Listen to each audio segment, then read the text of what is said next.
یہ جو پہلے جب میں اندر گئی نا تو ان کی جو مطلب ان کی جو پریشانی تھی نا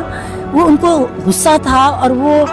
پریشان تھے کہ جو کہتے جو آئسولیشن ہے نا کہتے آئسولیشن اتنی بری ہے اور ان کو اتنا لمبا پہلے تو ہفتے میں ایک دفعہ ہم میں سے کوئی مل لیتا تھا مکمل آئسولیشن اور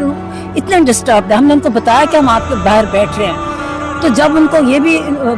پتہ چلا کہ یہ کوئی این ڈی کوئی ان جگہ اس قسم کی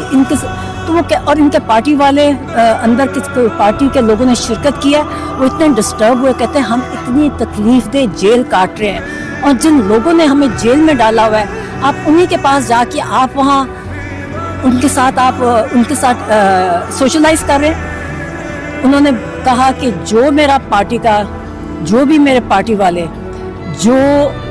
وکٹ کے دونوں سائڈ پہ کھیلیں گے ان کی میرے پارٹی میں کوئی جگہ نہیں ہے اور ان کو نہ کہا یہ میرے پارٹی کے میر صادق اور میر جعفر ہیں. پھر انہوں نے کہا کہ افغانستان کا ان کو بڑی تکلیف تھی.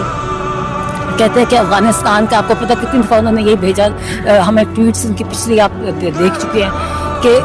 افغانستان میں پہلے انہوں نے ڈرون حملے کیے پہلے دھمکیاں دی پھر ڈرون کے ساتھ حملے کیے پھر ان کے لوگوں کے اتنے ہمارے جو پاکستان میں جو عرصے سے رہ رہے تھے ان کو انہوں نے کتنی بے دردی سے بے عزتی سے ان کو اپنے ملک سے نکالا اور پھر انہوں نے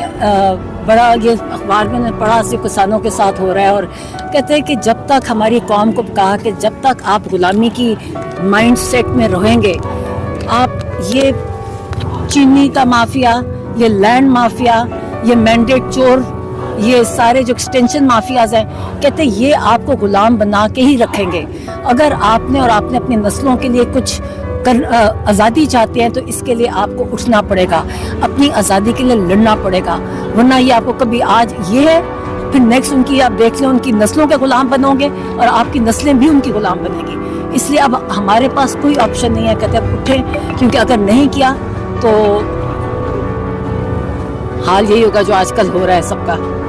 کسانوں کا ان کو ایکچولی خاص کسانوں کی نے میرے سے آج بات کی تھی کہ ان کو ان کے بارے میں بڑے پریشان تھے ان کے ساتھ آج کل کیا ہو صحت کے بارے میں یہ بتا رہے کہ صحت ماشاء اللہ ٹھیک تھی غصے میں تھے ڈسٹرب اس طرح تھے کہ